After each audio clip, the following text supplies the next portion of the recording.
나의 영혼이 잠잠히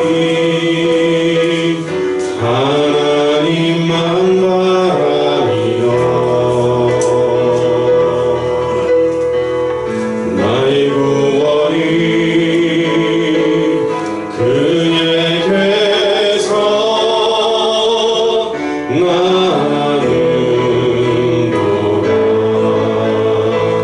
나의 영혼아 잠잠히, 나의 영혼아 잠잠히 하나님만 바라라. 나의 소망이 저에게서 나는도다.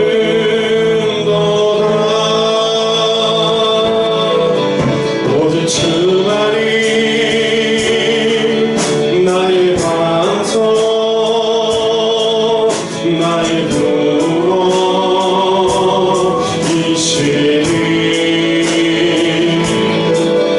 오직 주만이 나의 산소, 내가 요동치 아니하리. 나의 영혼이 간절히, 나의 영혼이 간절히 여호와를 닮아가며 나의 입술이 여호와를 찬양하리.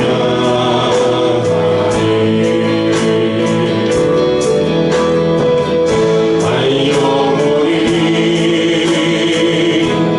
즐거이 여호와를 따르리. 나의 평생에 여호와를 송축하리.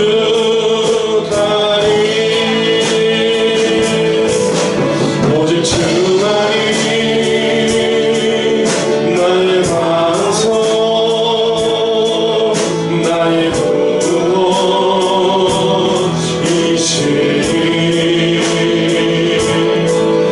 오직 주만이 나의 산소, 내가 요동치 아니하리. 오직 주만이 나의 반석, 나의 구원이시니.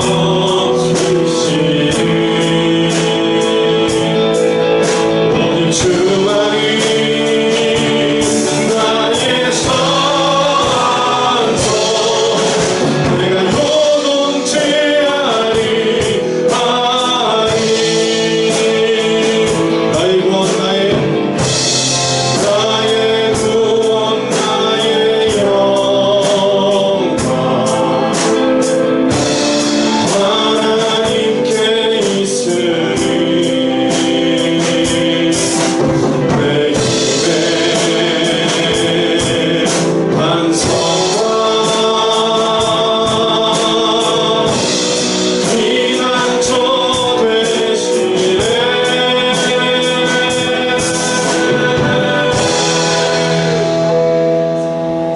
오직 주만이 나의 반석, 나의 구원이시니.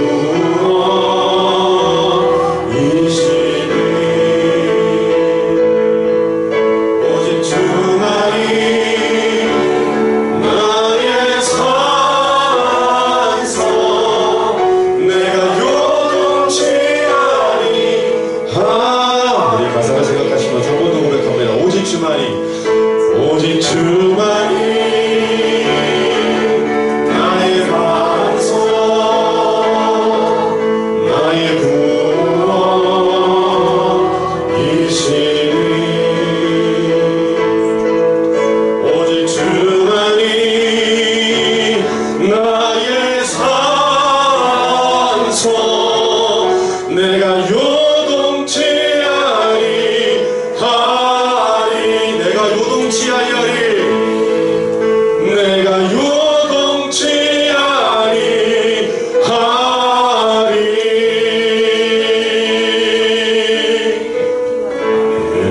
우리 좌우에 계신 분들 서로 사랑의 인사 나눴으면 좋겠습니다. 하나님은 우리를 사랑하십니다. 하나님은 우리를 사랑하십니다.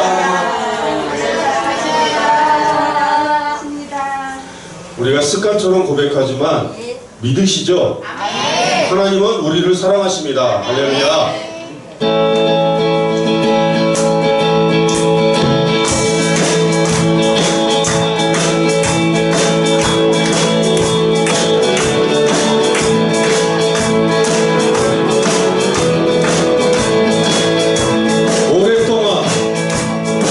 오랫동안 모든 죄 가운데 빠져 어둠이가 말이야 어떤 우리를 아무것도 없이 구원함을 모두 하나님의 자녀 지금 되었네.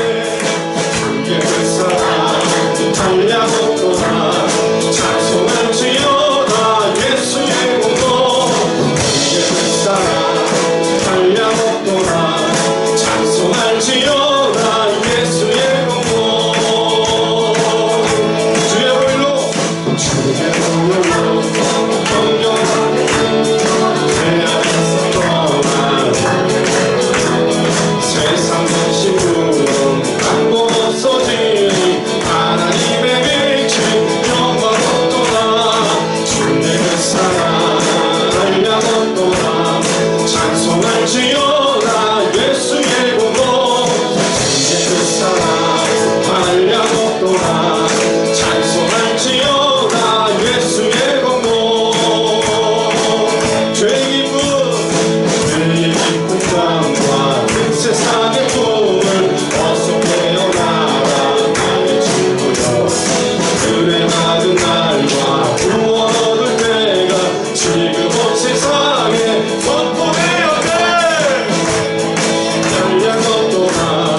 찬송할지어다 예수의 공로.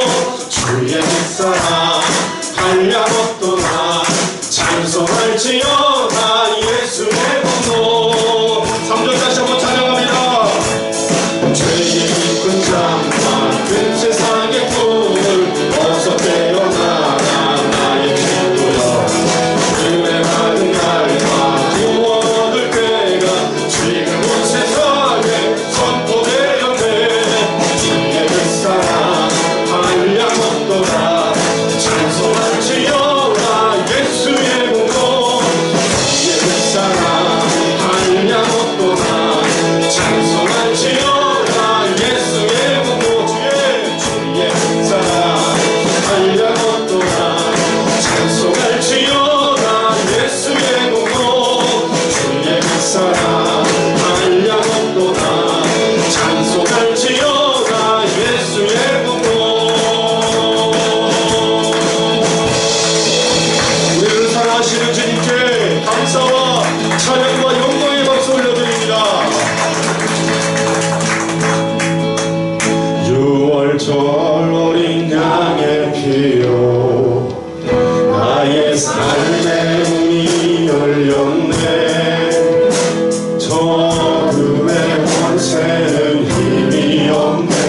주 보혈의 능력으로 원수가 날 정죄할 때에도 난 그렇게 설 수 있네. 난 더 이상 정죄함 없네. 난 주 보혈 아래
경배할 때 난 의롭게 설 수 있네.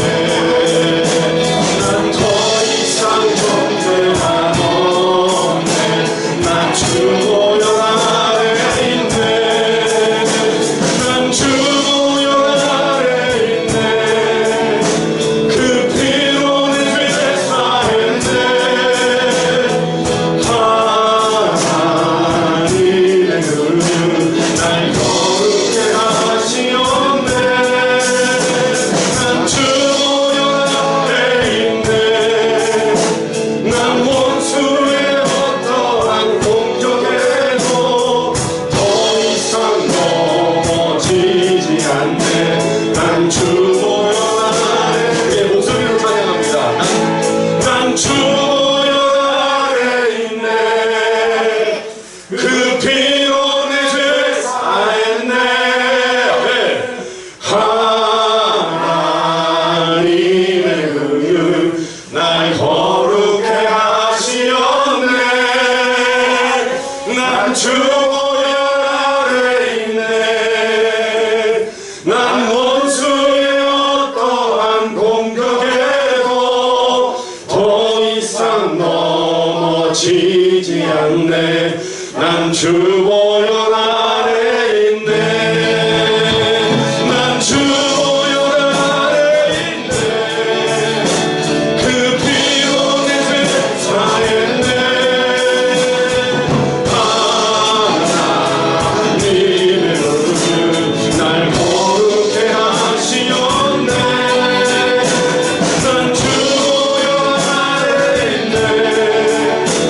난 원수의 어떠한 공격에도 더 이상 넘어지지 않네.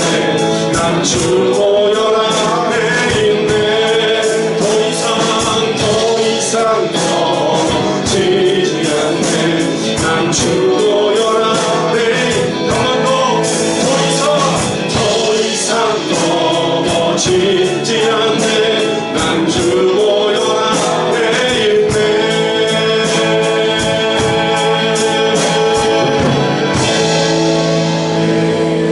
모두 자리에 일어나셔서 찬양하겠습니다.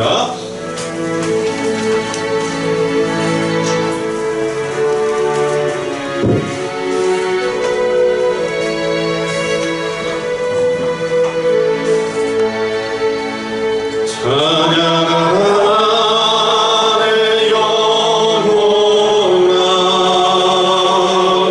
찬양하라 내 영혼아. 온 마음과 정성 다하여 주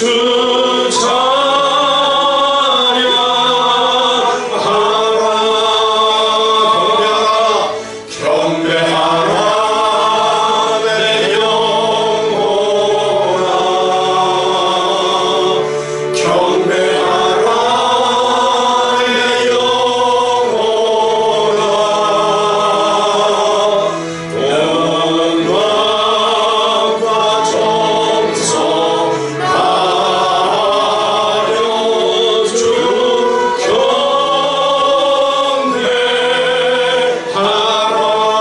예배하라 내 영혼아. 예배하라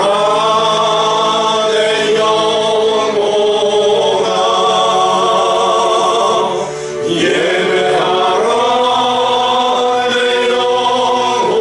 영혼아. 온 마음과 정성 다하여 주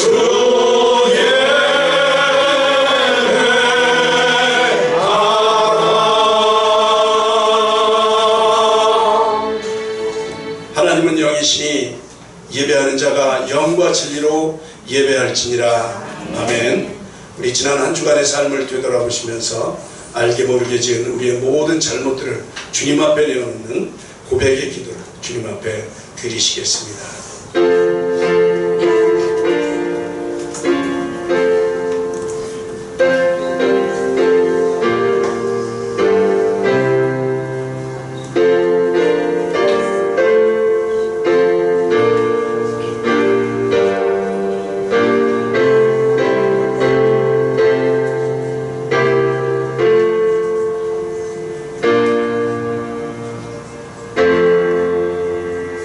그리스도 예수 안에 있는 자에게는 결코 정죄함이 없나니 이는 그리스도 예수 안에 있는 생명의 성령의 법이 죄와 사망의 법에서 너를 해방하였습니다. 아멘. 다같이 우리 사도신경으로 우리의 신앙을 고백하십니다. 나는 전능하신 아버지 하나님 전지의 창조주를 믿습니다. 나는 그의 유일하신 아들 우리 주 예수 그리스도를 믿습니다. 그는 성령으로 잉태되어 동정녀 마리아에게서 나시고 본디오 빌라도에게 고난을 받아 십자가에 못 박혀 죽으시고 장사된 지 사흘 만에 죽은 자 가운데서 다시 살아나셨으며 하늘에 오르시어 전능하신 아버지 하나님 우편에 앉아 계시다가 거기로부터 살아있는 자와 죽은 자를 심판하러 오십니다. 나는 성령을 믿으며 거룩한 공교회와 성도의 교제와 죄를 용서받는 것과 몸의 부활과 영생을 믿습니다. 아멘. 다같이 찬송가 15장 찬양을 하나님께 올려드립니다.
앉으셔서 기도하겠습니다. 최학수장님 기도 인도해 주십니다.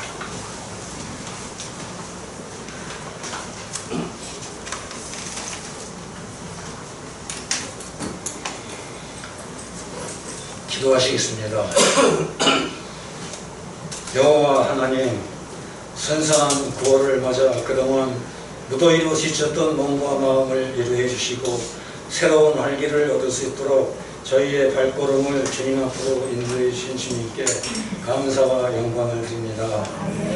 계절의 변화와 생명의 신비를 통해 창조의 섭리를 이루시는 주님께서 우리의 믿음의 삶에도 이 가을과 함께 결실의 열매를 보게 하여 주시옵소서. 저희들이 마음의 사랑과 긍휼로 채워주시옵소서. 세상 속에서 주님을 잊고 물질과 사람에 매달려온 저희들의 허물을 용서하여 주시옵소서. 저희에게 명령하신 귀한 것들을 던져버리고 허망한 것들에 사로잡혀 살아온 저희들을 이 시간 주님의 보혈로 회복되는 은혜가 있게 하시옵소서. 다가오는 주일은 저희 민족의 고유 명절인 추석입니다. 많은 사람들이 고향을 향하여 떠납니다. 오고 가는 발걸음을 안보하여 주셔서 건강하고 은혜가 넘치는 추석이 되게 하시옵소서. 명절이라 하여 저희들 마음에 들떠 주님의 계명을 거스르는 일들이 절대로 하지 않게 하시고, 특별히 우상을 숭배하는 일이 없도록 성령께서 저희의 마음을 다스려 주시옵소서. 들뜬기분의 14에서 하나님의 자녀된 본분을 망각하여 입술로나 생각으로 가족과 이웃을 향해 범죄하지 않도록 인도하여 주시옵소서. 온 가족들이 한자리에 모입니다. 이 시간을 통해 믿지 않는 형제들에게는 주님을 증거할 수 있는 자리가 되게 하시고, 믿는 형제들과는 주님의 베풀어 주신 은혜를 서로 고백하며 주님께 큰 영광을 돌릴 수 있는 자리가 되게 하여 주시옵소서. 은혜의 하나님 아버지, 이 시간 교회를 위하여 기도합니다. 몇 년간 코로나로 인하여 예배가 침체되고 많은 어려움이 있었지만 지금까지 인도하신 하나님께 감사를 드립니다. 앞으로도 어떤 환경 속에서도 타협하지 않고 믿지 않는 영혼들을 아버지께로 인도하여 이 땅의 복음화의 선봉이 되는 교회가 되게 하시옵소서. 특별히 연약하고 어려운 이웃을 위하여 사랑으로 품고 기도하는 교회가 되게 하시옵소서. 오늘도 주님의 따뜻한 손길과 사랑을 원하는 심령들이 있습니다. 이들의 아픔과 어려움을 아시는 주님께서 저들의 기도와 간구에 귀 기울여 주셔서 위로받고 힘을 얻는 복된 시간이 되게 하시옵소서. 아픈 이에게는 치유의 역사가 있게 하시옵고, 물질의 고난이 있는 이들에게는 넘치는 복을 주시옵고, 방황하는 이들에게는 주님께 돌아오는 시간이 되게 하시옵소서. 오직 소망은 주님께 있음을 깨닫는 시간이 되게 하시옵소서. 또한 이를 위하여 온 성도들이 함께 중보하는 아름다운 교회로 세워주시옵소서. 주님의 몸된 교회에서 주신 직분들을 귀하게 여기고 열과 성을 다하여 맡은 바 직분과 사명을 잘 감당할 수 있도록 인도하여 주시옵소서. 참 좋으신 하나님 아버지, 땅끝까지 이르러 내 증인이 되라고 하신 주님의 말씀을 들고 다른 기후와 풍토의 어려운 환경에서 주님의 일을 하고 계시는 선교사님들을 위하여 기도합니다. 그들에게 더욱더 영육간의 강건함을 더하여 주시고 그들의 가정에 날마다 성령 충만함으로 채워주시옵소서. 주님의 말씀을 전파할 때 주님의 능력과 기사로서 많은 사람들이 주님의 살아계심을 느끼고 주님을 믿게 하시옵소서. 더욱이 이 일들을 위하여 물질적으로 어려움이 없도록 돕는 손길이 끊어지지 않게 하시고 돕는 손길 위에 복을 내려 주시옵소서. 오지에서의 모든 애로사항을 타개하여 주시고 복음 전파의 능력을 주시고 영적인 지혜와 권세를 충만히 부어주셔서 임지에서의 맡겨진 사명을 부족함 없이 잘 감당하게 도와주시옵소서. 이 나라 이 민족을 사랑하시는 주님, 이 나라와 이 민족을 긍휼히 여겨 주시옵소서. 세우신 대통령과 위정자들에게 지혜와 명철을 주시어 하나님을 경외하며 낮은 자세로 국민을 섬길 수 있는 겸손한 마음을 주시옵소서. 국민과의 약속을 잘 지키며 공의와 정의로 공평하게 일하게 하셔서 양극화가 해소되고 지역이나 이념, 세대 간의 갈등이 해소되게 하시고 질병과 전쟁으로 인하여 국내외적으로 힘겨운 문제들을 지혜롭게 풀어나가게 하시고 이 난관을 잘 극복하여 나라를 위해 바르게 일할 수 있는 능력과 힘을 부어 주시옵소서. 우리에게 생명과 축복을 주시는 주님, 이 시간 주님의 말씀을 대항하실 목사님께 말씀과 기도로 세상을 넉넉히 이길 힘을 실어주시고 저희들이 심령 깊이 뿌리낼 수 있는 귀한 말씀을 선포하실 때 그 말씀이 씨앗이 우리를 향하신 주님의 뜻을 이루게 하시어 말씀으로 우리의 심령이 변화되어 아직 주님을 영접하지 못한 영혼들에게 주님의 놀라운 구원의 복음을 날마다 전할 수 있게 하시옵소서. 이 거룩한 주일 아침 주님께서 세우신 교회를 위하여 충성하는 손길들을 기억하시고 주님을 향한 사랑과 헌신이 주님 오시는 그날까지 변함없이 이루어질 수 있도록 성령으로 이끌어 주시옵소서. 이 예배를 마치고 세상으로 나아갈 때 어두워진 눈이 열려 성령께서 역사하시는 세상을 보게 하시옵소서. 오늘도 우리의 기도 가운데 함께 하시는 주님께 감사드리며 이 모든 기도를 우리를 사랑하시는 예수 그리스도의 이름으로 기도드립니다. 아멘.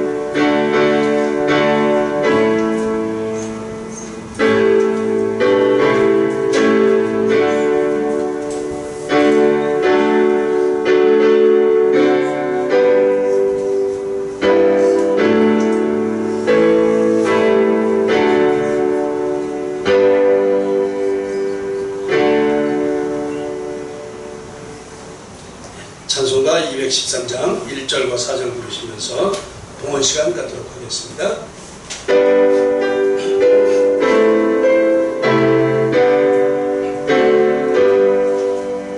나의 생명 드리니 주여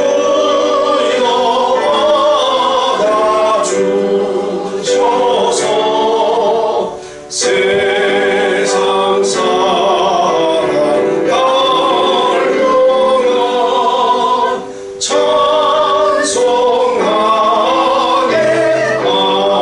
찬송하게 하소서. 나의 보화 드리니 주여 받아주셔서 하늘나라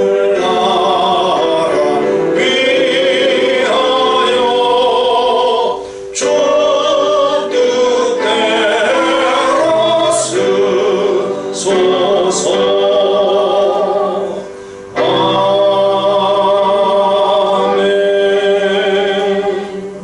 기도하시겠습니다. 하나님 아버지 감사합니다.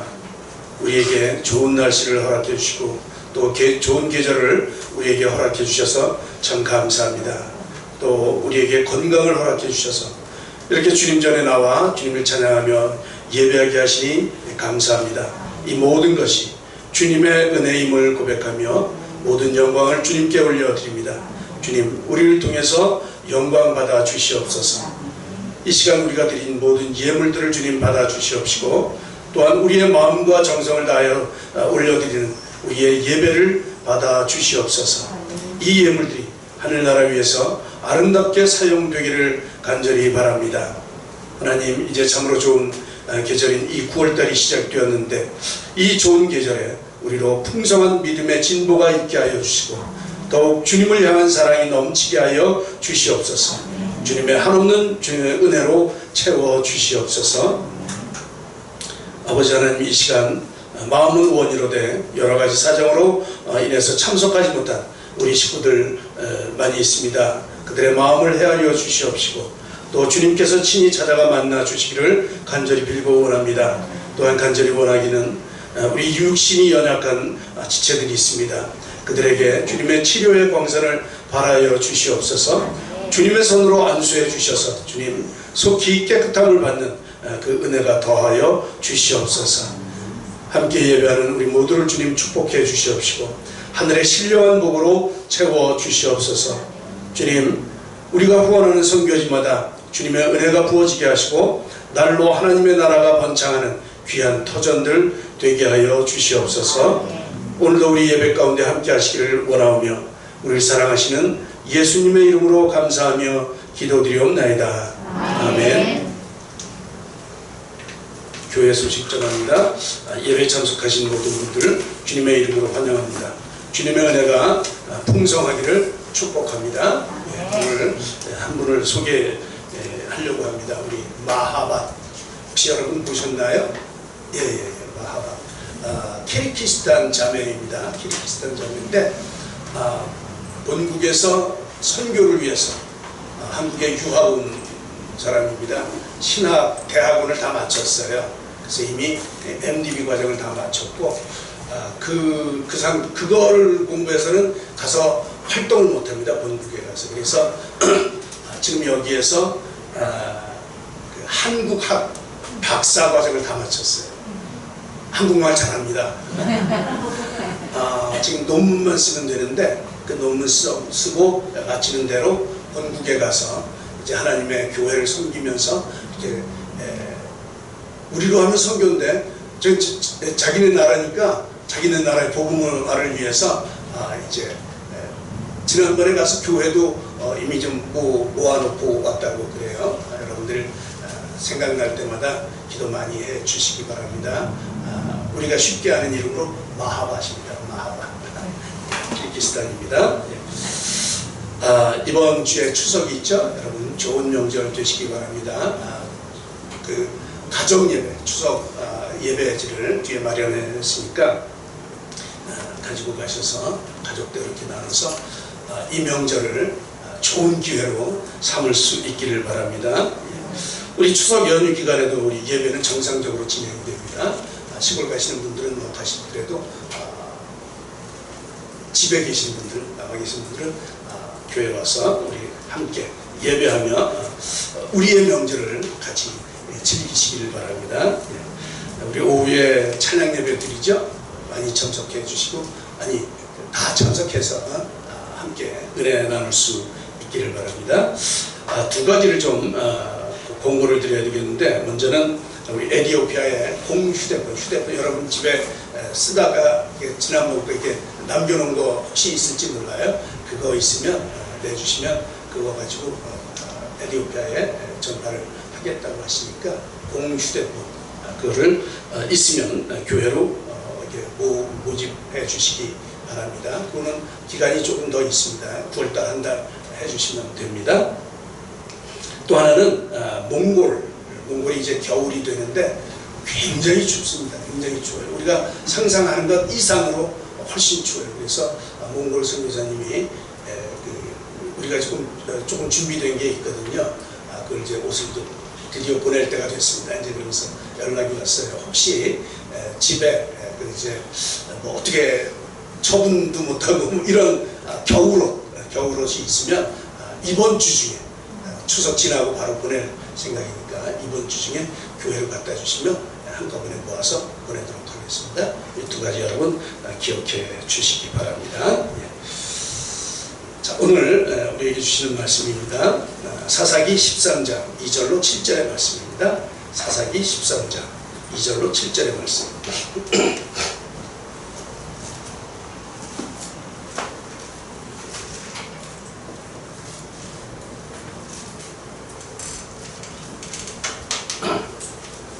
한 절씩 교독하도록 하시겠습니다. 제가 2절을 봉독합니다. 소라 땅에 단지파의 가족 중 마누아라 이름하는 자가 있더라. 그 아내가 잉태하지 못함으로 생산치 못하더니 여호와의 사자가 그에게 나타나서 내게 이르시되 보라 내가 본래 잉태하지 못함으로 생산치 못하였으나 이제 잉태하여 아들을 낳으리니 그러므로 너는 삼가서 포도주와 독주를 마시지 말지며 무릇 부정한 것을 먹지 말지니라.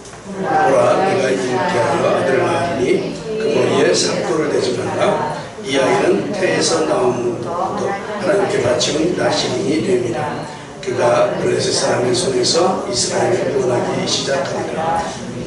이에 그 여인이 가서 그 남편에게 고하여 가로되 하나님의 사람이 내게 임하였는데 그 용모가 하나님의 사자의 용모 같아서 심히 두려움으로 어디서부터 온 것을 내가 듣지 못하였고 그도 자기 이름을 내게 이르지 아니하였으며 그가 내게 이르기를 보라 내가 잉태하여 아들을 낳으리니 포도주와 독주를 마시지 말며 무릇 부정한 것을 먹지 말라. 이 아이는 태에서 나옴으로부터 죽을 날까지 하나님께 바치운 나시린이 되리라 하더이다. 아멘. 우리는 지난주에 그 여호수아의 마지막 유언과도 같은 설교문에 대해서 생각을 했습니다. 여호수아 24장 15절에서 여호수아를 이렇게 말하죠. 너희가 섬길 자를 오늘 택하라. 섬길 자를 택하라. 오직 나와 내 집은 여호와를 섬기겠다. 이런 말씀과 함께 23절에서는 너희 중에 있는 이방신들을 치워버리고 이미 이 이스라엘 백성 가운데 이방신을 섬기는 사람들이 많았다는 것이죠. 그 이방신 치워버리고 너희의 마음을 이스라엘의 하나님 여호와께로 향하라, 이렇게 질책하시는 모습을 보았습니다. 이렇게 이스라엘 백성들은 가나안 땅에서 이방 민족들과 살아가게 되었지요. 이제 그런 상황입니다. 우리가 사사기를 읽으면서 가장 눈에 많이 띄는 대목이 있습니다. 그것이 바로 이스라엘 자손이 여호와의 목전에 악을 행하여, 여호와의 목전에 악을 행했다는 것이죠. 이스라엘 백성들이 이 이방 민족과 그 안에서 함께 동요돼서 살면서 여호와께 악을 행했다는 것입니다. 매번 사사가 죽고 없을 때마다 나오는 문구, 그 문구가 바로 여호와 앞에 악을 행했다는 그런 말이죠. 참 어처구니가 없죠. 어처구니가 없습니다. 사사기 2장 8절에서는 그렇게 말합니다. 여호수아가 110세의 나이로 죽었다. 그리고 그 세대 사람들도 다 조상애로 돌아갔다. 그리고 10절에는 이렇게 기록하고 있습니다. 다른 세대도 여호와를 알지 못했다. 그 후에 일어난 다른 세대 여호와를 알지 못했습니다. 그렇죠? 11절에는 이스라엘 자손이 여호와의 목전에 악을 행하여 바알들을 섬겼다. 여호수아를 포함해서 하나님을 아는 사람들이 다 죽자 이들은 하나님 여호와의 목전에 악을 행했습니다. 여호와를 알지 못했어요. 이게 전승이 안 된 거죠. 계승이 안 된 거죠. 그래서 바알을 섬기는 그런 악한 행위를 하게 됩니다. 이때마다 하나님께서는 이방 민족들을 일으켜서 그래서 이스라엘 백성들을 징계하시죠. 전쟁을 벌립니다. 전쟁도 아니라 약탈을 하게 만들죠. 주님께로 돌아오기를 바라시는 그 하나님의 마음입니다. 그러면 이스라엘 백성들은 그들의 침략이 너무 괴로워서 너무 힘들어서 하나님께 탄원을 합니다. 그러면 하나님께서는 사사를 보내주셔서 이 노략자의 손에서 이 이스라엘 백성들을 구원해 주십니다. 사사기 2장 18절로 19절에 보면 이렇게 말씀합니다. 여호와께서 그들을 위하여 사사들을 세우실 때에는 그 사사와 함께 하셨습니다. 여호와께서 함께 하셨습니다. 그 사사가 사는 날 동안에는 여호와께서 그들을 대적의 손에서 구원했습니다. 이는 그들이 대적에게 압박과 괴롭게 함을 받아 슬피 부르짖음으로 여호와께서 그 뜻을 돌이키셨음거늘. 그러니까 사사를 보내주신 그때는 이 백성들이 하나님께 부르짖는 때예요. 그러면 하나님께서 사사를 보내셔서 너무 마음이 아파서 그들을 이렇게 물리쳐 주십니다. 그런데 19절 보면 그 사사가 죽은 후에 이제 사사가 죽으면 그들이 돌이켜 그들의 조상들보다 더욱 타락해요. 그들은 누굽니까? 이스라엘 백성들. 사사 있을 때는 그렇게 자기가 잘난 척 이제 이렇게 살다가 사사 죽으면 바로 돌아서는 거예요. 그래서 이전 조상들, 그들의 조상들보다 더욱 타락해. 다른 신들 따라 섬기며 그들에게 절하고 그들의 행위와 패역한 길을 그치지 아니하였다. 사사들이 있을 때는 이들이 여호와를 믿는 척하다가 그러나 괘씸하게도 이 사사가 죽고 나면 이전보다 더욱 타락해서 다른 신들을 섬기고 그들을 따랐다. 이런 말씀이지요. 그래서 제일 많이 듣는 소리가 이스라엘 자손이 여호와의 목전에 악을 행하여, 이 말씀이에요. 이 시대를 향해서도 주님께서 이런 질책을 하시지 않나 생각이 됩니다. 이러한 사사기의 패턴을 도식화하면 이렇게 그릴 수 있습니다. 똑같습니다. 이스라엘 백성이 타락을 합니다. 죄를 짓습니다. 그래서 하나님께서 이방 민족을 보내서 압제를 합니다. 압제를 합니다. 그러면 백성들이 하나님께 간구합니다. 너무 힘들어서 좀 어떻게 해보세요. 예, 간구를 하죠. 탄원을 하죠. 그러면 하나님께서는 이 사사를 보내서 구원을 하십니다. 그리고 그때는 잘 섬기는 듯 하다가 사사가 죽고 나면 다시 하나님의 은혜는 어디로 갔는지 이전보다 더욱 타락해서 또 죄를 짓게 되죠. 그러면 어떻게 됩니까? 또 이방 민족권에서 압제하시고, 그러면 또 하나님 부르짖고, 그럼 다시 사사 보내고, 사사 죽고 나면 또 타락하고 죄 짓고 이렇게 7번씩이나 참 하나님도 대단하세요. 그죠? 이스라엘 백성도 대단하고요. 이게 누가 더 대단한지 모르겠어요. 어쨌거나 하나님께서는 계속해서 이 이스라엘 백성들을 구원하시고 구원하실 그 생각으로 이런 일들을 계속해서 반복해서 해주시는데 백성들이 깨닫지 못하는 거예요. 그죠? 이 망각이 축복이라고 하지만 이 이스라엘 백성들은 하나님의 은혜를 잠시 누리다가 금방 잊어버려요. 자기가 어려운 일이 벗어나면 금방 잊어버려요. 이게 사람들 모습 아닌가 이렇게 생각이 됩니다. 여러분 잊지 마십시오. 다른 건 다 잊어도 되는데 하나님의 은혜, 그 하나님은 잊으시면 안 됩니다. 그렇죠? 모든 것이 하나님의 은혜였음을 우리가 날마다 고백하며 다시 돌아보는 여러분들 되시기를 바랍니다. 아무튼 하나님께서는 배은망덕한 이스라엘 백성들을 위해서 계속해서 사사를 보내주십니다. 탐험할 때마다 사사를 보내주시죠. 그래서 이스라엘 백성들을 구원을 해주십니다. 이렇게 보내주신 사사가 모두 12명입니다. 12명. 우리가 잘 아는 기드온이죠. 기드온. 또 여사사인 드보라. 우리가 잘 아는 사사들입니다. 근데 사사 중에 참 기가 막힌 사람들도 있습니다. 이 기생의 아들로 태어나서 그 형제들로부터 배척을 받고 다른 나라로 도망가서 산 이런 사람이 있습니다. 시정 사표들과 그렇게 이제 조폭같이 이렇게 살던 사람이 있어요. 입다라고 하는 사람이 입다. 이방 민족이 쳐들어오니까 사람들이 그 입다를 불렀어요. 힘 좀 쓴 다음에 입다를 불렀어요. 하나님께서는 그 입다마저도 선택해서 사사로 세워주시죠. 이 입다, 자기 힘 쓰는 사람이죠. 전쟁을 하러 나가면서 그렇게 말하죠. 누구든지 내 집 문 앞에서 나와서 나를 영접, 내가 이제 승리하고 돌아올 때 나를 영접하는, 제일 먼저 나를 영접하는 그 사람은 내가 여호와께 돌릴 것이다. 내가 그를 번제물로 드리겠나이다. 이런 어처구니 없는 서원을 합니다.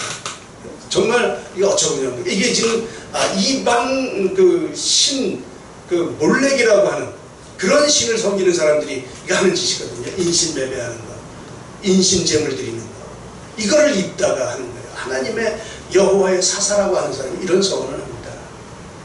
어떻게 됩니까? 우리가 잘 아는 것처럼 자기 딸 먼저 아빠하고 오니까 그 딸을 제물로 바치지 않습니까? 참 이상한 사람도 다 있습니다.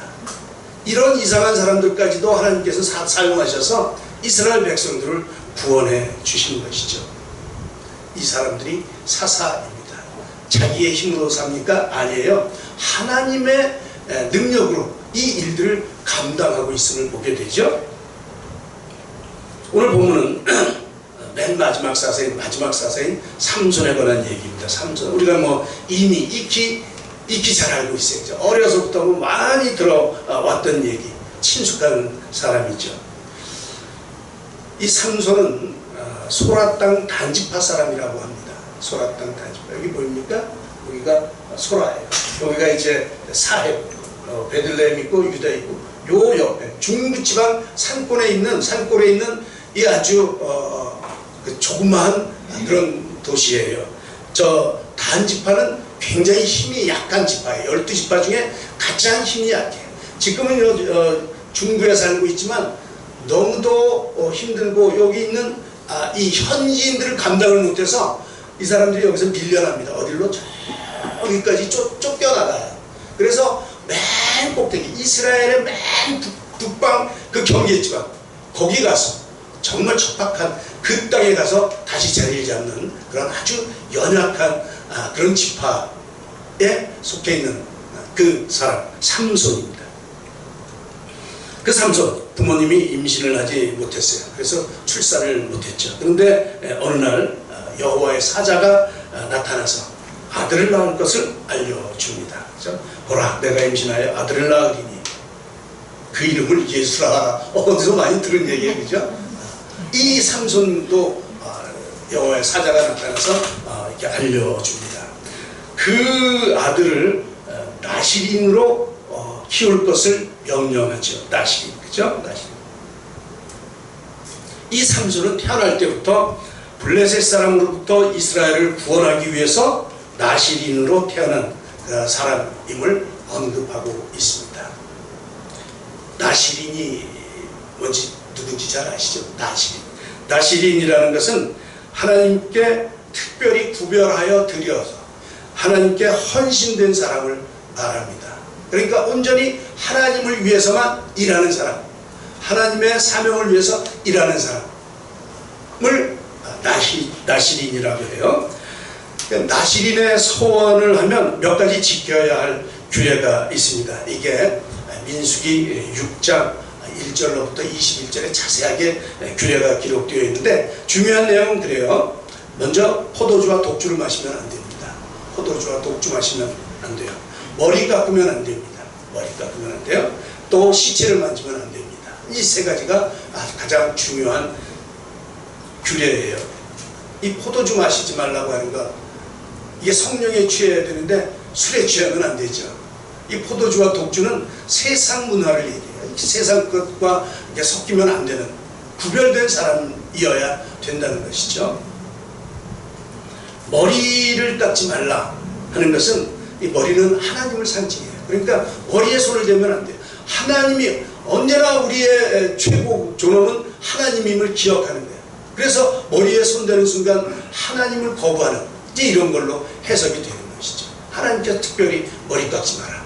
늘 하나님이 우리의 머리 되심을 기억하라는 거예요. 그렇죠? 이거 어기면 안 됩니다. 그리고 시체 만지는 것. 시체는 뭡니까? 세상 풍조들이에요. 그렇죠? 세상의 모든 것들은 다 죽은 것들이, 이게 다 썩어질 것들이죠. 우리가 하나도 저 위에 가지고 갈 것들이 못 되는 것이죠. 세상 풍조 따라가지 마라. 이런 의미가 있습니다. 그래서 세상과 구별돼서 하나님께로 구별된 이 거룩한 사람, 그렇죠? 구별된 거룩한 사람이 나시린이에요. 그 일을 감당하는 거예요. 하나님의 일을 감당하는 사람이 나시린입니다. 이 삼손은 나시린으로 선택을 받았습니다. 그래서 그의 몸을 거룩하게 보존해야 됩니다. 이 규례를 잘 지키면서 그렇게 지내야 되죠. 이 삼손처럼 평생을 나시린으로 지내는 사람이 있습니다. 우리 세례 요한도 이런 평생 지키는 나시린이었죠. 사무엘도 그랬습니다. 사무엘도 한나가 기도하면서 서원에서 받은 아들이기 때문에 하나님 앞에 온전히 바쳐진, 그래서 하나님의 일들을 평생 한 나시린이었죠.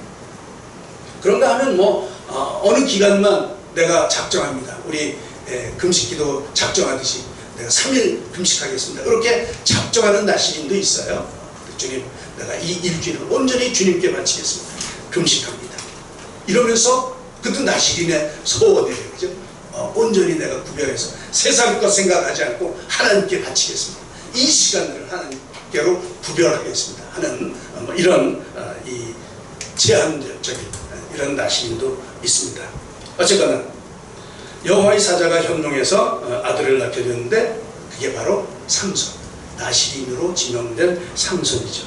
이 삼손의 이름은 태양의 사람이다, 이제 이런 뜻이 있다고 합니다. 그러니까 이름부터가 하나님의 사람임을 시사하고 있죠. 태양의 사람. 이 삼손이 자라면서 하나님께서 그에게 복을 주셨다, 이렇게 성경은 기록하고 있습니다. 그리고 마침내 이 중요한 대목이에요. 마침내 25절입니다. 13장 25절. 마침내 여호와의 영이 그를 움직이기 시작했다. 여호와의 영이 그를 움직이기 시작했다고 기록을 하고 있습니다. 특별히 목적이 있어서 이 땅 가운데 구별해낸 삼손에게 하나님께서는 특별한 능력을 주시고 드디어 그를 움직이기 시작했던 것이죠. 하나님의 영이 그를 움직이기 시작했습니다. 그런데 참 아이러니해요. 삼손이 제일 처음 한 일이 무엇인지 혹시 여러분 아십니까? 블레셋이 강성해서 이스라엘과 블레셋이 이 적대 관계에 있어요. 블레셋과 계속 지금 전쟁 중에 있어요. 그런데 이 삼손은 느닷없이 블레셋 땅인 딥나라는 데 내려가서 거기 어떤 여자를 보고 그 여자한테 반했어요. 그리고는 그 블레셋 여인과 결혼시켜달라고 부모님한테 떼쓰는 게 이게 이제 첫 번째 일이었어요. 참 이 여호와의 사람으로서 참 어처구니 없는 그런 선택이죠. 아니 부모님으로 생각해도 정말 어처구니 없을 거예요. 우리 형제 중에도 또 우리 백성 중에도 사람이 얼마나 많은데 아니 여기에 사람이 없어서 그 할례 받지 못한 그런 민족이 이방 여인을 아내로 맞이하려고 하느냐. 참 부모로서는 어처구니 없죠. 그래서 반려보지만 막무가내예요. 그렇죠? 꼭 그 여자에게 장가 들겠다고 하는 것이죠. 할 수 없이 아버지가 삼손의 손을 붙잡고 블레셋 땅으로 갑니다. 뭐 그렇게 한 데는 삼손의 특별한 이유가 있어요. 14장 4절에 보면 이렇게 기록하죠. 그때 블레셋 사람이 이스라엘을 다스린 까닭에 삼손이 틈을 타서 블레셋 사람을 치려 함이었다. 블레셋 사람을 치려고 이제 그런 꾀를 부린 거죠. 근데 이제 부모님들은 잘 몰랐어요. 그죠? 그의 부모는 이 일이 여호와께로부터 나온 것인 줄은 알지 못했더라. 어쨌거나 그것이 여호와로부터 나온 일이었다는 것이죠. 틈을 보아서 블레셋을 치려고 그런 꾀를 냈다는 것이에요. 이렇게 블레셋으로 내려간 삼손에게 여호와의 영이 강하게 임하였다. 이렇게 기록을 하고 있습니다. 우리는 삼손이 대단한 힘을 가진 장수로 알고 있습니다. 정말 힘이 장사였어요. 그런데 그의 힘의 원천은 여호와였던 것이죠. 여호와였던 것. 그렇죠? 그래서 이 블레셋에 내려간 삼손, 그곳 잔치자리에서 블레셋 사람들에게 이제 이 사람들을 죽일 그 계획을 짜는 거죠. 그래서 이상한 수수께끼를 냅니다. 그죠? 전혀 다른 사람은 알 수 없는 그런 괴상한 문제를 냅니다. 우리가 뭐 이미 다 잘 알고 있는 문제죠. 한번 맞춰보실래요? 먹는 자에게서 먹는 것이 나오고 강한 자에게서 단 것이 나온다. 이게 뭐게? 이게 수수께끼죠. 자기가 거길로 오다가 사자를 한 마리 죽여놨어요. 그런데 나중에 보니까 거기에 벌들이 자기 집을 짓고 거기서 꿀을 이렇게 내는 거예요. 그 자기밖에 모르는 거죠. 그죠? 세상에 일반적인 일도 아닌데. 그거를 수수께끼 낸 거예요. 그죠? 그 사람들이 모르니까 그 신부를 살살 꼬셔가지고 도대체 어떻게 된 건지 좀 알아봐라. 이래가지고 또 삼손이 이 여자한테 약하잖아요. 그래서 그 대답을 알려줬네. 그리고는 졌어요. 그래가지고 뭡니까 그 수수께끼 하면서 내걸었던 상품, 그 상품을 다 이렇게 해야 되는 거예요. 그죠? 그래서 그곳 사람들 다 죽여가지고 또 이게 옷도 갖다 주고 뭐 이런 거예요. 그러면서 블레셋 사람들을 죽이는 거죠. 어쨌거나 삼손의 역할은 블레셋 사람을 죽이는 거였어요. 그래서 이상한 일을 하면서 자기가 져서 그 블레셋 사람들을 죽이고 뭐 이런 거예요. 어떤 때는 여우 300마리를 잡아가지고 그 꼬리에 불을 300마리 잡기도 어려운데 참 대단해요. 그죠? 꼬리 묶어가지고 거기다 불 붙여서 막 밭을 온통 이렇게 뒤집어 놓기도 하고 그 나귀 턱뼈 얼마나 큰 무기가 되는지 모르지만 그걸로 1000명을 죽이는 이런 괴력을 발휘하기도 했죠. 정말 힘이 대단해요. 대단해요. 그때마다 성령님이 함께 하셨다. 이렇게 기록을 하고 있습니다. 우리가 주목해서 봐야 될 것. 삼손의 이 엄청난 괴력, 좋아요. 여기에 매료되면 안 되고 그 원천이 어디 있는가 이걸 잘 보셔야 됩니다. 14장 6절입니다. 여호와의 영이 삼손에게 임하면 그 손에 아무것도 없이 사자를 염소 새끼 찢듯 찢었다. 뭐 때문에? 뭐가 임해서? 하나님의 영이.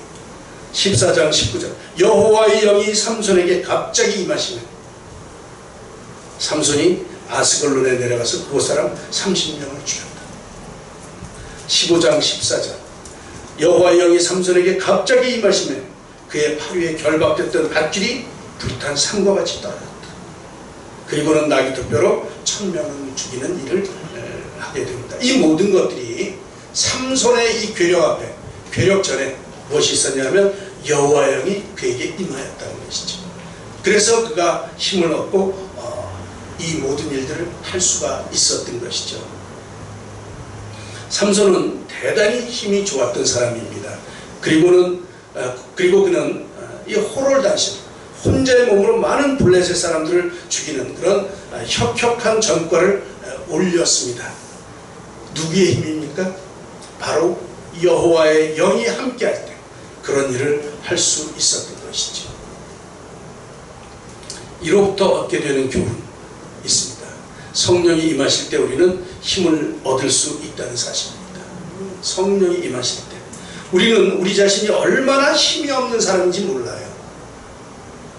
우리는 마냥 우리가 힘이 센 사람인 줄 착각하고 있습니다. 그렇지, 내가 마음을 안 먹어서 그렇지, 내가 마음만 먹으면 이까짓 건 뭐 문제 없어. 그러나요? 그래서 마음을 먹어보지만 그것도 잘 안 되죠.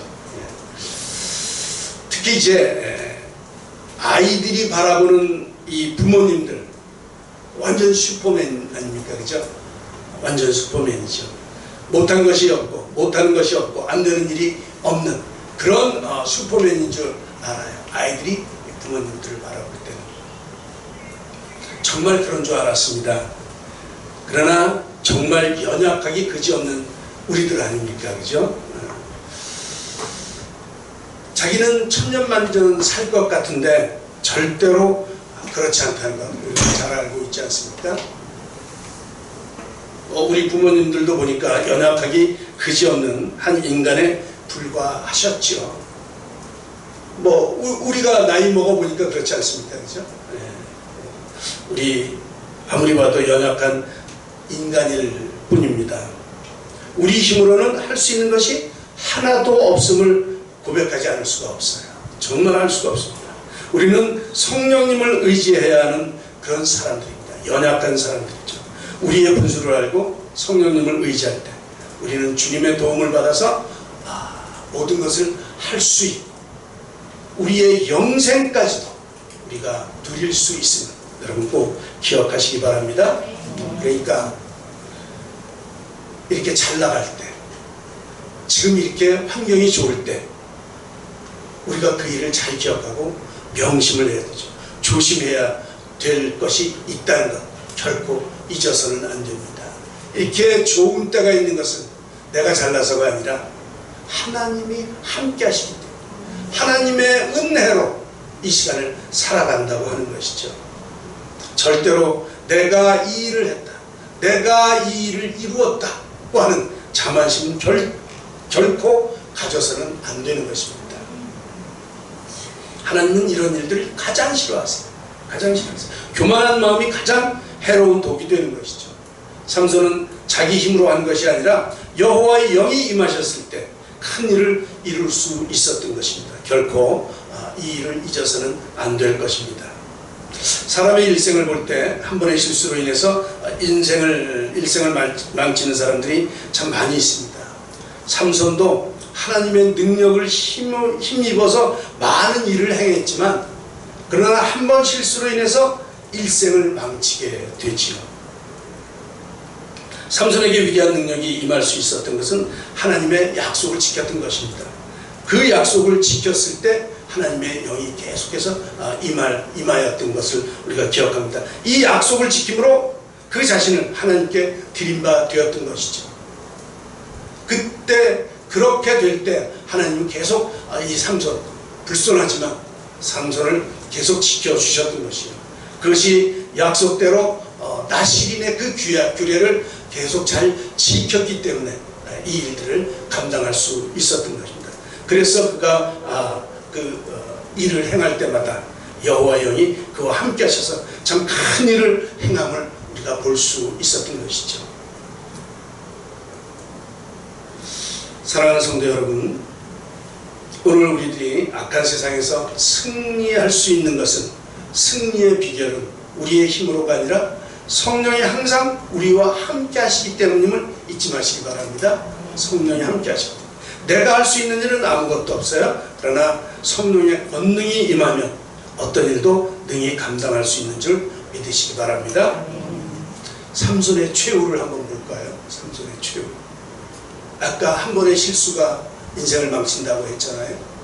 삼손의 최후가 그렇습니다. 잘 나가던 삼손에게 치명적인 사건이 발생했죠. 바로 들릴라라고 하는 여인을 사랑하게 된 것입니다. 이 일을 알게 된 블레셋 사람들이 그 여인을 빼어서 삼손을 제거할 음모를 꾸미게 됩니다. 성경에 보니까 몇 개, 1,100개, 이걸 준다고 이게 이제 얘기를 했어요. 이 여인이 그 돈에 눈이 멀어서 이 삼손을 꼬여서 이제 넘겨주게 됐죠. 우리가 잘 알다시피 삼손은 그 여인의 꾀임에 빠져서 자기가 죽을지도 모르고 자기 힘의 비밀을 알려주게 됩니다. 여러 번의 거짓말로 모면을 한번 해보지만 그때마다 이 여인이 집요하게 삼손을 유혹하죠. 참 답답해요. 그죠? 삼손이 이렇게 뭘 모르나, 어떻게 이게 똑같은 질문이에요. 그걸 또 여인이 아주 직설적으로 물어봅니다. 야, 어떻게 해야 너를 붙잡아가지고 매서 블레셋 사람들한테 넘겨줄 수 있냐? 아주 직설적으로 물어보는데 거기에 번번이 대답을 해주죠. 물론 처음에는 가짜로 얘기해 주다가 여인이 짜증내고 투정 부리고 그럼에도 불구하고 내치지를 못하고 계속해서 거기에 응대를 하는 이 삼손의 나약한 모습을 보게 됩니다. 정말 이 남자들은 힘이 없는 것 같아요. 여자들 조심합시다.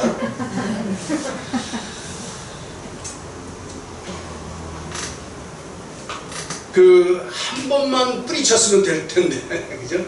결국 그 힘의 원천의 비밀, 머리 자르는 것, 이거를 말을 해 줍니다. 정말 안타까운 일이죠, 그죠? 그 결과 그는 비참한 나락으로 빠지게 되지요. 두 눈을 빼고 블레셋의 수도인 가사에 내려가서 감옥에서 맷돌을 돌리는 그런 신세가 되었습니다. 이 맷돌을 돌릴 때 여호와의 영이 임하지 않으셨기 때문에 무지하게 힘들었을 거예요. 그죠? 그러니까 이게 한 짝 돌리기도 얼마나 힘들었을까 싶습니다. 제 아무리 날쌔고 힘이 세었던 용맹한 장수라도 소용이 없습니다. 하나님께서 함께 하시지 않으면 어쩔 수가 없습니다. 자기 본분을 지키지 못하면 이렇게 비참하게 최후를 맞이하게 되는 것이죠. 삼손의 말년, 이렇게 죄의 유혹에 아주 패배한 자의 이 비참한 말로를 보여주고 있습니다. 그 사람은, 삼손은 빛을 잃은 사람입니다. 사슬로 묶인 사람입니다. 세상 사람들의 조롱을 받는 자가 되었습니다. 능력도 영광도 소망도 모두 그를 떠났습니다. 사랑하는 성도 여러분, 죄에 빠진 사람의 말로는 참 비참합니다. 이렇게 비참하죠. 죄에 빠진 자에게는 하나님이 함께 하시지 않습니다. 하나님이 함께 하지 않는 삶은 이렇게 비참할 수밖에 없습니다. 하나님을 생각할 수가 없습니다. 하나님이 안 보입니다. 하나님이 없는 삶, 비참한 삶입니다. 하나님의 종 삼손은 능력의 사람이었어요. 그러나 그 능력은 하나님께서 함께 하실 때 가능한 것이었음을 우리가 잊지 마시기 바랍니다.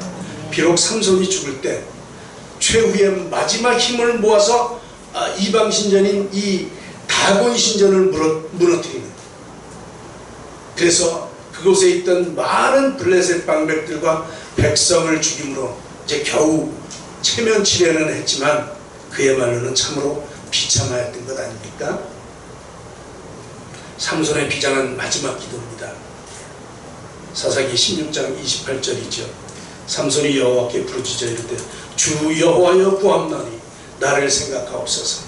하나님이여 구함나니 이번만 나로 강하게 하사 블레셋 사람이 나의 두 눈을 뺀 원수를 단번에 갚게 하옵소서. 나를 돌아보시옵소서. 하나님께로 향한 삼손의 기도였지요. 이것이 삼손의 최후의 기도였습니다. 그는 거기서 다곤 신전의 두 기둥을 부여잡고 마지막 힘을 쓰므로 해서 신전을 무너뜨리고 함께 죽었습니다. 그때 죽인 자가 살아서 죽인 자보다 더 많다고 이렇게 기록을 하고 있습니다. 끝까지 하나님이 함께 하시는 것이죠. 하나님이 함께 하시지 않는다면 어림도 없는 일이었습니다. 우리는 하나님 앞에 신실해야 합니다. 삼손이 우리에게 주는 교훈을 잊지 마시기 바랍니다. 사사기에 등장하는 사사들이라고 해서 특별한 사람들이 아니었습니다. 인간적으로 볼 때는 참으로 보잘것없는 그들이었지만 하나님이 함께 하실 때 그들이 큰 일을 감당할 수 있었음을 우리 삼손을 통해서 보게 됩니다. 삼손의 경우 여호와의 영이 떠나니 그 큰 용사도 힘을 잃는 것을 보았습니다. 우리도 마찬가지입니다. 우리는 보잘것없는 인생들이지만 그러나 여호와의 영에 붙잡혀 하나님의 큰 일을 감당하는 줄 믿습니다. 아무쪼록 이 믿음을 갖고 여러분들의 일생을 통해서 여러분의 삶을 온전히 하나님 앞에 맡김으로 하나님의 큰 일을 감당하는 귀한 우리 모두가 되시기를 주님의 이름으로 간절히 축원합니다. 기도하겠습니다. 하나님 아버지, 이 시간 우리가 삼손을 통해서 귀한 교훈을 받습니다. 여호와의 영이 임할 때 삼손은 승리할 수 있었고 강한 힘을 쓸 수 있었습니다. 그러나 삼손이 하나님을 버리고 세상에 빠졌을 때 비참한 운명에 처하는 것을 봅니다. 하나님이여, 우리 인간이 결코 우리의 힘으로 살 수 없다는 것을 우리가 다시 한번 기억하게 하시고 날마다 우리 주님의 인도하심과 역사하심을 간구하며 주님을 의지하며 살아가는 우리 모두가 되게 하여 주시옵소서. 그렇게 함으로 우리 일생을 통하여 주님의 일들을 잘 감당하며 주님으로부터 큰 용사라고 하는 칭찬을 받는 우리 모두가 되게 하여 주시옵소서. 하나님 아버지, 아직도 우리 가운데 있는 세상을 사랑하는 마음을 정리하게 하여 주시옵소서. 우리 가운데 온전한 마음으로 주님만 모시며 따라가기를 다시 한번 결단하는 우리 모두가 되게 하여 주시옵소서. 우리의 인도자가 되시는 예수님의 이름으로 간절히 기도드리옵나이다. 아멘.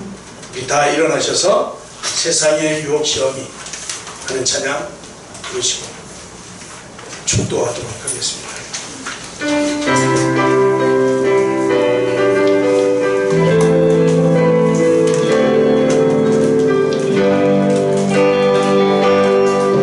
세상의 유혹 시험이 내게 몰려올 때에 나의 힘으로는 그것들 모두 이길 수 없네.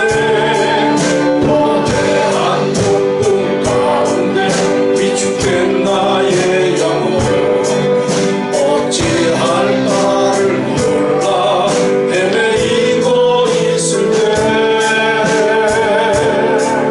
주님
바랍니다. 하나님께 속해 있습니다. 하나님께 맡기시기 바랍니다. 기도하겠습니다. 축도합니다. 이제는 우리를 죄에서 구원하시기 위해 십자가를 지신 예수 그리스도의 대속의 은혜와 우리를 사랑하시되 끝까지 사랑하시는 하나님의 사랑하심과 성령님의 인도하시고 교통하시는 은혜가 우리 가운데 있는 세상을 사랑하는 마음을 정리하고 온전함과 진실함으로 성령님만 따라 살기로 결단하며 삶의 현장으로 돌아가는 사랑하는 교우들 머리 위에와 그 가정과 자녀들 위해 또 우리 교회 위에 우리나라와 우리 민족 위에 지금도 복음을 들고 전 세계에 흩어져 복음 전파에 힘쓰고 애쓰시는 모든 선교사님들과 그들의 사역 위에 이제로부터 영원토록 함께 하시기를 간절히 축원하옵나이다. 아멘.